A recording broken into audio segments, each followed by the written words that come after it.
तनिक और खा लो पुत्र। अब क्षमा करें माता, मेरे उदर में तिल पर स्थान शेष नहीं है, अब मैं और नहीं खा सकता। महोत्कट, कहीं ऐसा तो नहीं कि पार्थिव शिवलिंग पर जल और पुष्प चढ़ाने की शीघ्रता के कारण तुम खाने से मना कर रहे हो? देवी अदिति, जब महोत्कट की इच्छा नहीं है तो आप हट ना करें। हाँ माता, हट ना करें आप। महोत्कट, मेरे प्रिय पुत्र, जब से तुम यहाँ पधारे हो तब से हमारा ये आश्रम स्वर्ग से भी सुंदर देव स्थान बन गया है। तुमने हमारी समस्त मनोकामनाएं पूर्ण की हैं पुत्र। ये लो तुम्हारे लिए नदी का पवित्र जल और वन पुष्प।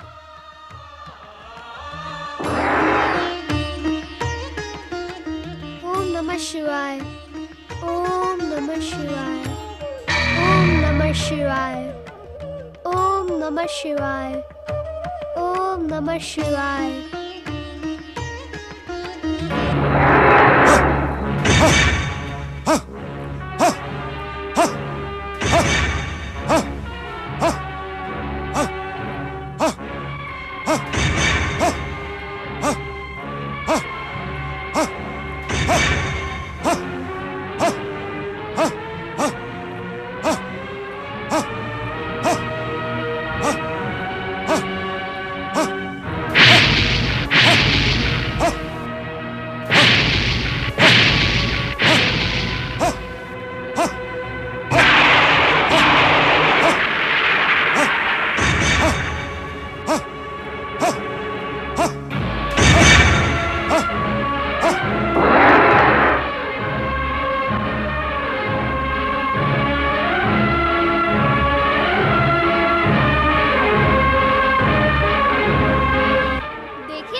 देखे पिताश्री, दैत्यों का भयानक रूप अपने भीतर छुपाए ये स्त्री नागिन के समान फनफनाती क्रोध से इसी ओर आ रही है।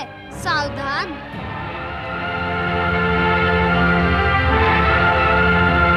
प्रणाम दीदी, आप यहाँ पधारे।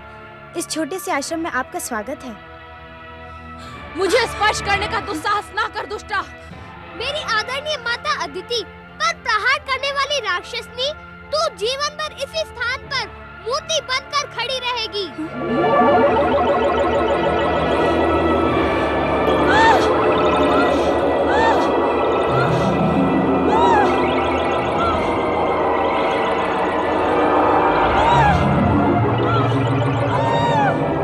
ऐसा ना करो पुत्र, ये तुम्हारी बड़ी माता है, तुम्हारे लिए पूजनीय है। इन्हें दंडित ना करो पुत्र, इन्हें अपनी दृष्टि प्रभाव से मुक्त कर दो पुत्र। रहने दे देवी अदिति, इसके लिए यही उचित होगा। अब इसकी दृष्टि इस आश्रम पर भी पड़ गई है, ये हमें यहाँ भी शांति से नहीं रहने देगी। नहीं नहीं स्वामी, ये हमारी बड़ी बहन है। मेरे इस आश्रम में इनके साथ दुर्व्यवहार नहीं होना चाहिए। आप महोत्कट से कहें कि वो दीदी को अपने दृष्टि प्रभाव से मुक्त कर दे। माता, इस राक्षसी के लिए आंसू बहाना उचित नहीं है। नीति कहती है शठम प्रति शठ्यम, शठ के साथ शठ जैसा ही व्यवहार करना चाहिए। नहीं नहीं महोत्कट, दीदी को अपने दृष्टि प्रभाव से मुक्त कर दो। यदि मैंने इस राक्षसनी को अपने दृष्टि प्रभाव से मुक्त कर दिया तो यह आपके लिए ही पुनः घातक सिद्ध हो सकती है। मुझे सब कुछ स्वीकार है महोत्कट, परंतु दीदी का अपमान स्वीकार नहीं। इस समय दीदी हमारी अतिथि हैं। एक अतिथि के साथ ऐसा दुर्व्यवहार उचित नहीं है। अतिथि देवो भव। इन्हें मुक्त कर दो पुत्र, इन पर दया करो पुत्र, दया करो। मुक्त तो कर देता हूँ, परंतु क्षमा करना माता, आपकी दीदी अथवा मेरी बड़ी माता मेरी दया के योग्य नहीं है।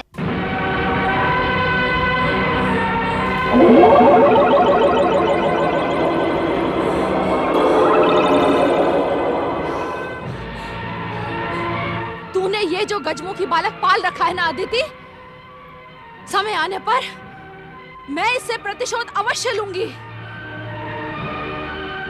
तुम अभी प्रतिशोध क्यों नहीं ले लेती? मैं तुम्हारे प्रतिशोध के लिए प्रस्तुत हूँ। सावधान, मेरी दृष्टि का प्रभाव तुमने देख लिया है मेरी माता की दीदी। अब यदि मेरे हाथों का और सूंड का चमत्कार देखना चाहती हो तभी आगे बढ़ना। अब मैं तुम्हें अपने पूजनीय पिताश्री को छूने भी नहीं दूंगा, क्योंकि मैं जानता हूँ कि तुम इन्हें बलपूर्वक यहाँ से ले जाने आई हो। मैं तुम्हारे आगे हाथ जोड़ती हूँ दीदी, अपने क्रोध का त्याग करके हमारा आतिथ्य ग्रहण करो। मेरा पुत्र महोत्कट तुम्हें कोई हानि नहीं पहुंचाएगा।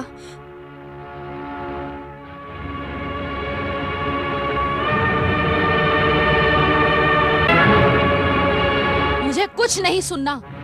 मैं यहाँ एक पल भी नहीं रुकूंगी, परंतु जाने से पहले मैं अपने स्वामी को बलपूर्वक यहाँ से लेकर जाऊंगी, जिस पर तूने अधिकार कर रखा है। बड़ी माता, पति पर बलपूर्वक नहीं, प्रेम पूर्वक अधिकार किया जाता है। मेरे और मेरे स्वामी के मध्य आने का दुस्साहस ना कर गजमुखी। आपके स्वामी मेरे पूज्य पिता हैं। मेरे और मेरी माता के लिए प्राणों के समान हैं। इन्हें ले जाना तो दूर, यदि आपने इन्हें छूने का भी साहस किया तो इस बार मेरा दृष्टि प्रभाव आपको मूर्ति नहीं, खंड खंड करके बिखेर देगा। दुष्ट गजमुखी, तू कुछ भी कर ले, मैं अपने स्वामी को यहाँ से ले जाकर रहूंगी।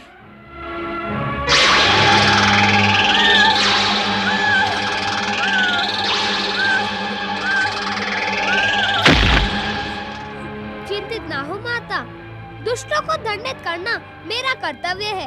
आपके प्रेम दिखाने पर भी इस राक्षसनी के हृदय में भरा विष समाप्त नहीं होगा। जाने दे इसे। समय आने पर मैं तुझसे ऐसा प्रतिशोध लूंगी कि संसार का हृदय कांप उठेगा।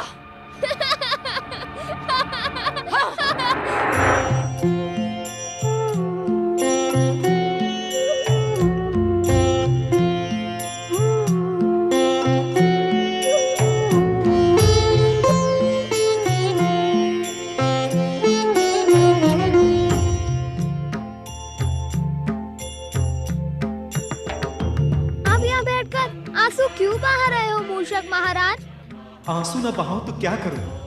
अब आपने अपने बड़े भाई कुमार कार्तिकेय के वाहन मयूर को अपना वाहन बनाकर मयूरेश्वर रूप धारण कर लिया है। अब तो मेरा जीवन व्यर्थ होकर रह गया है।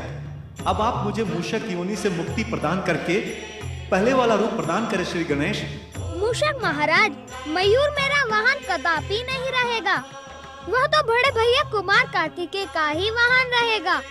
परंतु वह तो मात्र संयोग था मूषक महाराज कि मयूरेश्वर अवतार के समय मयूर स्वेच्छा से अथवा परम देव श्री महागणेश की इच्छा से मुझे लेने चला आया। श्री गणेश हो, महोत्कट अथवा मयूरेश्वर, यह सब परम देव श्री महागणेश के ही अवतार हैं। इनमें कोई अंतर नहीं। अंतर है तो केवल लीलाओं का। भिन्न भिन्न लीलाएं करने के लिए ही ये भिन्न भिन्न अवतार में प्रकट हुए हैं। मयूरेश्वर, मयूरेश्वर, अरे मयूरेश्वर, तुम यहाँ क्या कर रहे हो? हम सब तुम्हारी प्रतीक्षा कर रहे हैं। चलो खेलने। आप चलो भैया, मैं अभी पहुँचता हूँ। शीघ्र ही आना। हाँ भैया, चलो।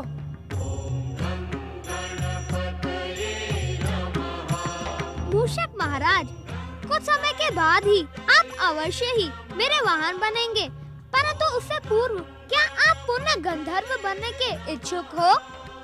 नहीं नहीं श्री गणेश, आपकी सेवा से अधिक मेरा और कोई सौभाग्य नहीं हो सकता। यदि भावनाओं में बहकर मैंने कुछ अनुचित कह दिया हो तो आप मुझे क्षमा करें। मैंने आपको क्षमा कर दिया मूषक महाराज।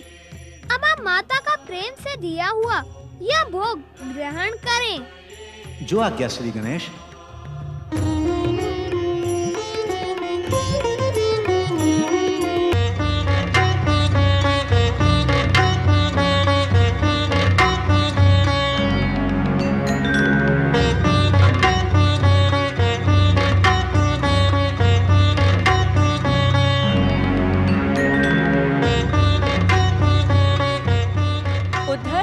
उद्धव, तुम मेरा मुंह क्या देख रहे हो?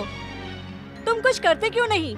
दैत्य माता दीदी की प्रतीक्षा करते करते हम थक चुके हैं विरजा। दैत्य माता चाहे कुछ भी कर लें, उन्हें अदिति का पता नहीं चलेगा। जब हम उन्हें नहीं ढूंढ सके तो भला वो कैसे ढूंढ लेंगी? तुम ठीक कह रहे हो उद्दत। दैत्य माता अदिति को ढूंढते ढूंढते कहीं थक गई होंगी अथवा अपने मार्ग से भ्रमित हो गई होंगी। वे हमारी स्वामिनी हैं। उनकी सहायता करना हमारा कर्तव्य है। किस प्रकार करें हम उनकी सहायता? कोई न कोई उपाय तो करना ही होगा। उपाय? क्यों ना हम उसी उपाय का प्रयोग करें जिसका दैत्य माता अदिति ने प्रयोग किया था। कौन सा प्रयोग? जिस प्रकार दैत्य माता ने हमारा आह्वान किया था उसी प्रकार यज्ञ कुंड में आहुति देकर तुम भी उनका आह्वान करो।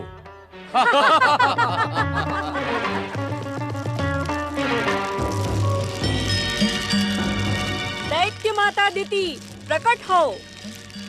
स्वामिनी प्रकट हो। दैत्य माता अदिति प्रकट हो। स्वामिनी प्रकट हो। दैत्य माता अदिति प्रकट हो। स्वामिनी प्रकट हो। दैत्य माता अदिति प्रकट हो। स्वामिनी प्रकट हो। दैत्य माता अदिति प्रकट हो। स्वामिनी प्रकट हो। दैत्य माता अदिति प्रकट हो। स्वामिनी प्रकट हो। दैत्य माता अदिति प्रकट हो। स्वामिनी प्रकट हो। दैत्य माता अदिति प्रकट हो। स्वामिनी प्रकट हो। दैत्य क्या माता मैं पाताल लोक चली गई थी जो तुम तीनों यज्ञ कुंड में आहुतियां देकर मेरा आह्वान कर रहे हो? हमें क्षमा कर दें दैत्य माता, हमसे भूल हो गई। आपकी प्रतीक्षा करते करते हम अधीर हो गए थे दैत्य माता। आपकी सहायता के उद्देश्य से ही हमने आपका आह्वान किया। क्रोध में आकर हमें पाताल लोक ना भेजे दैत्य माता, हमें क्षमा कर दे। क्या तुम तीनों ने मुझे अपने समान मूर्ख समझा है?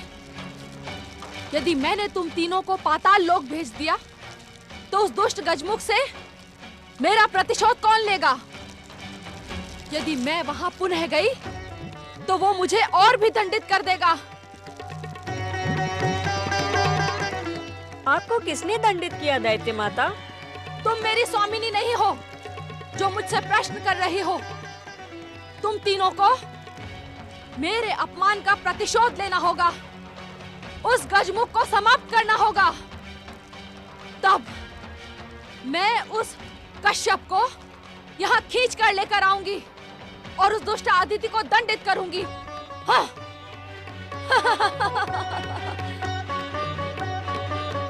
तुम तीनों इच्छानुसार रूप बदल सकते हो क्या? हमने अपनी सिद्धियों का चमत्कार आपको पहले ही दिखा दिया था दैत्य माता। आप आज्ञा करें दैत्य माता, हमें कौन सा रूप धारण करना है? उद्धत, उद्धर, तुम दोनों इसी समय शुक बन जाओ। शुक अर्थात? लाल चोंच और हरे शरीर वाले तोते बन जाओ तुम दोनों। जो आज्ञा दैत्य माता।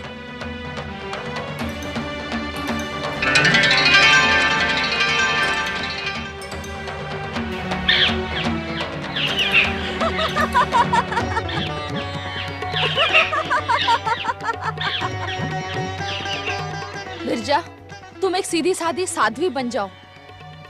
जो आज्ञा दैत्य माता।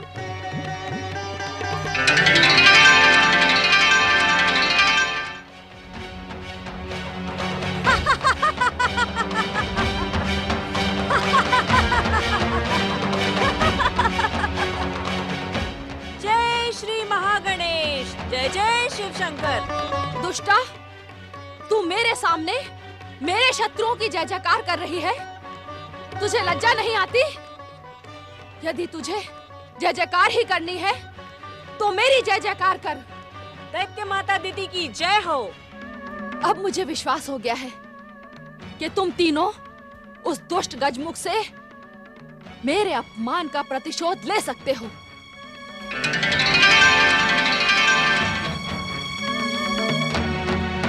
प्रणाम दैत्य माता।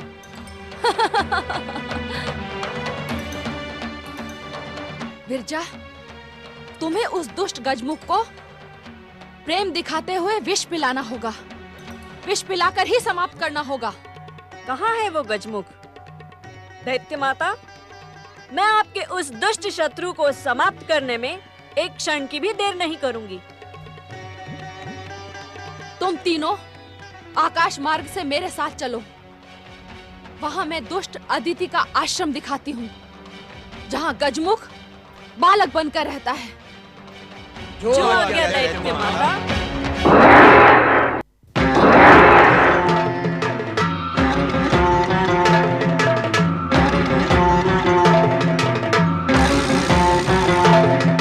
दैत्य माता अदिति? ना,